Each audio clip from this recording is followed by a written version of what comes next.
Hey guys, it's Nicola. Happy New Year. It's the 31st of December as I record this. It will definitely be the 1st of January by the time you see this, unless you live in a Pacific island somewhere near the dateline. So I wanted to share with you the best books, or my favourite books that I read in 2017. 2017 wasn't exactly a banner year for my reading. I read 59 books this year, which is a bit annoying. I wish I'd been able to round it out, but alas not. And I definitely read very heavily in the first half of the year, not so much in the second half of the year.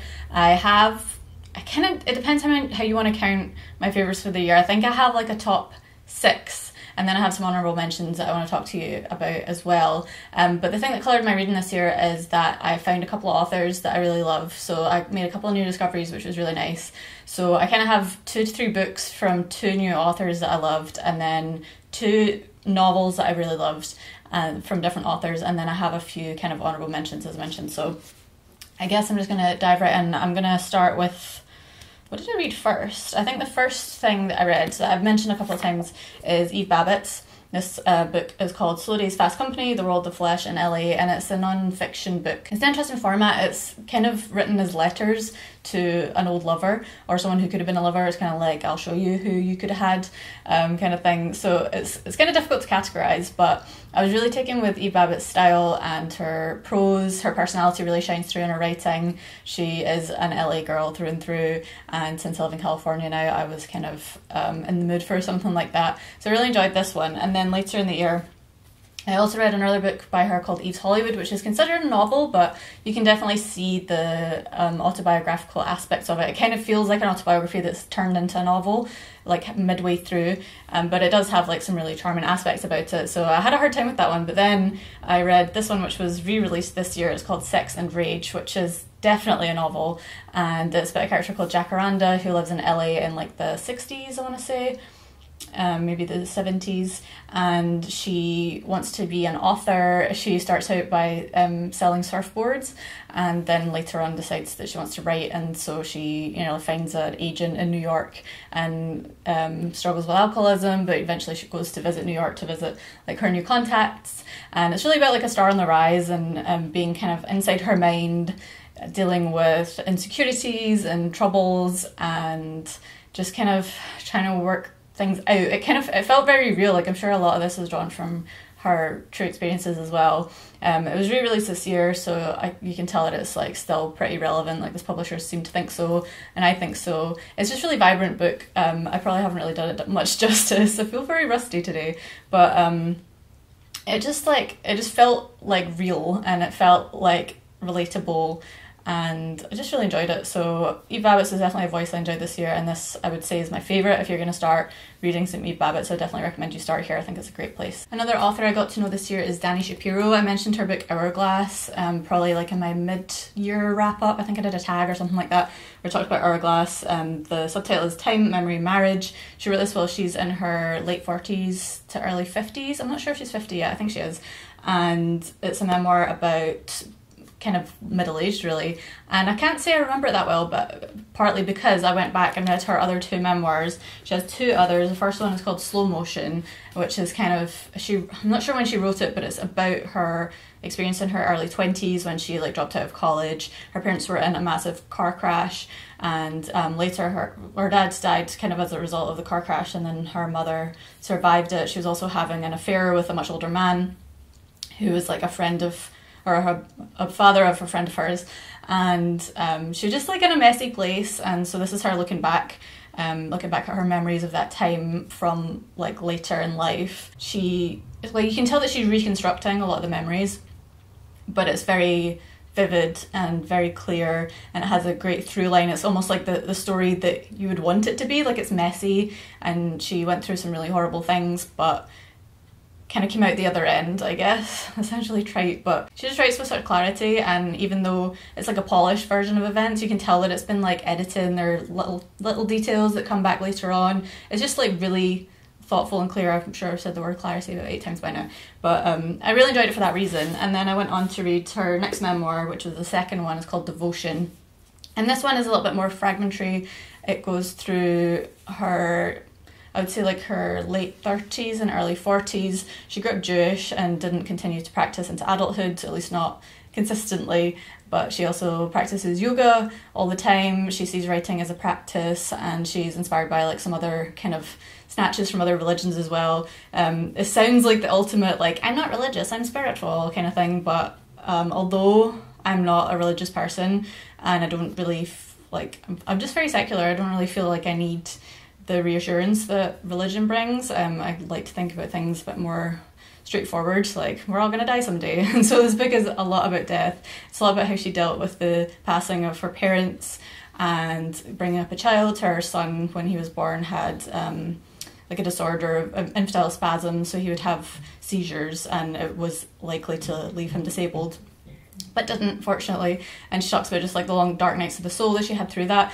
She's basically muddling through a lot of hardship and trying to work out how to learn and how to learn from her experiences and kind of work out the meaning in her own life. And I think just because I'm in like a very in-betweeny place in my own life, I related to some of it and kind of took what I could from other parts of it. So I don't know if you could call it an enjoyable read, but it was certainly kind of edifying in some ways. And it was just like, it's kind of like a heart-to-heart. You're having a heart-to-heart with this author as she writes. So I'm going to go back and reread Hourglass now that I've read Slow Motion Devotion. I would say if you want to read her stuff, you could just jump into Hourglass. I think this would be more difficult to jump into. Devotion would be harder to jump into. Slow Motion is, as I said, just very linear and very clear. So I think if you are interested in her as a person, that would be a good place to start as well. I just felt her books were like really open and frank and personal, and I just felt like I was kind of sitting down listening to her story, and I just enjoyed that experience. So she's one of my new favourite authors. I'm definitely looking forward to the next memoir that she's going to come out with.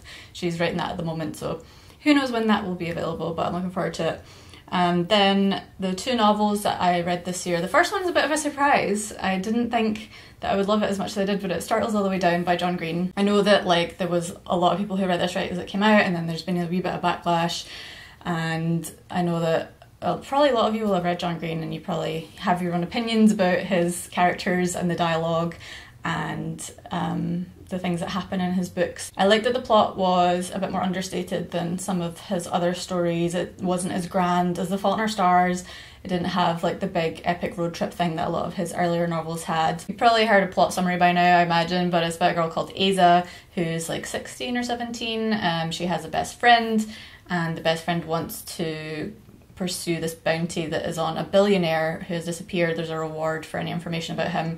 Aza knows the boy who's the son of the man involved, and so they kind of get together to try and get the reward money, and then things develop from there. I really liked that there wasn't like a big chase thing in the middle. I liked that the plot was a little bit understated. It didn't always go where I wanted or expected it to. There were a couple of really big dramatic moments which I thought worked really well. I had been on the verge of tears at one point, and it has a lot of heart, and I think that it speaks to a lot of people who have suffered from any kind of mental illness. I certainly related to some of the things that happen, and I think it was also just a great way to learn about what the experience is like. John Green's talked about his own struggles with OCD and similar things, so you know that he knows what he's talking about. I just like that overall it was a quieter book than some of his others, and I think as the structure goes, I think it was just like a perfect wee YA novel. I shouldn't say wee, but it's just a perfect YA novel, and so for like judging it on its own merits, I'd give it 5 stars because I thought it was great, and it was a nice surprise as well, so I thought I would mention it in my favourites of the year. And then the other novel I already talked about earlier this year, and it's Dirt Road by James Kilman. It's about a boy called Murdo whose mother and sister have recently passed away, and he and his father go to Alabama to visit some family that they have over there. It's very it's quite stream of consciousness, and he has quite a limited vocabulary, so he kind of like goes over the same things over and over again. It's a lot about masculinity and trying to deal with grief when you don't have like great communication skills. So he and his dad, you know, they're always kind of button heads, and they just don't really know how to communicate with each other. And you know, he's a teenager. He knows that his dad's going to be on him for certain things, but misbehaves anyway. He's kind of lost in the clouds. He also plays the accordion, and a lot of the thrust of the book is about him trying to find a way to go to this music concert that he's been invited to play at by some people who he bumped into along the way. So it is a bit repetitive at points, but I just really enjoyed being like with Murdo. You're not really in his head, it's kind of a close third person narration, but you really stick with him throughout the novel. And I loved all the music stuff. I thought it was really well done. I think music can be really poorly done sometimes in books, but it also had like some nice things about like Scottish music, and then he gets into Zydeco, and there's lovely relationships with his aunt and uncle as well, and just like a really warm Scottish coziness to it all. So I really enjoyed this book. I would probably go back and read it in the future. If you haven't read James Cillman before, I actually haven't read any of his other novels, and this seems to be like Cillman in his dotage, like kind of softer around the edges, which I really enjoyed, but I'm going to go back and read some of his other books at some point in the future, so definitely recommend this one. And it was just really heartwarming, and it definitely got me out of a slump when I wasn't reading novels in the summer, in the autumn. I think it was the autumn. As I said, there are a few other books that I wanted to mention again. The first is The Middle of Things by Megan Florian. This is an essay collection. It's quite short. Megan is a writer and teacher. She teaches divinity, and I met her at Book Riot Live a couple of years ago. And this essay collection is really just about various experiences of being in your late 20s. It's about the experience of being involved in other people's milestones in their lives, and not necessarily hitting the same milestones like marriage and having kids and all that kind of stuff at the time that you're kind of expected to. Show a little bit about music and a little bit about film and about family matters and things like that as well. So I just really connected to this one. She was about the same age when she wrote this as I was when I read it, so that kind of connected with me as well, and I just really enjoyed it. I think it's a great collection. It may be a little bit harder to get your hands on, but I will link to the publisher's website below where you can get it directly. And I recommend doing that because it means she'll get more money. And then the next one is Nasty Woman. This is published by 404 Inc. It's a collection of essays that was released early this year. It says, a collection of essays and accounts on what it is to be a woman in the 21st century. That's exactly what it is. It's very of the moment. I feel like if you read it in a few years' time, it would feel like a bit of a time capsule of our era. There's stuff about basically all the intersectional feminism matters. So, you know, race, class, equality, experience, education, things like that. So there were some really great essays in this. I can link to another video where I recommended the exact essays that I liked. They also do a magazine once a quarter, this publisher. They just started this year, and I definitely recommend that as well. If you subscribe on Patreon, then you can choose a reward level where you get the magazine, so I recommend that as well. I'll put that link to that in the notes below. And then the final one I want to talk about is another non-fiction book, and it's Girls Will Be Girls by Emer O'Toole. This is a book about the performance of gender, specifically the female gender. It says dressing up, playing parts and daring to act differently. So she talks through a lot of the social science around gender display and things that are expected of women, and how women are socialised, how we look at ourselves, how we're kind of taught to present ourselves, things like that. And then she does a few personal experiments as well along the way. It's kind of like having a really good chat with someone who's just really smart and read up on all these things. She writes in a very fluid way that feels quite chatty, but also includes like some quite meaty theory.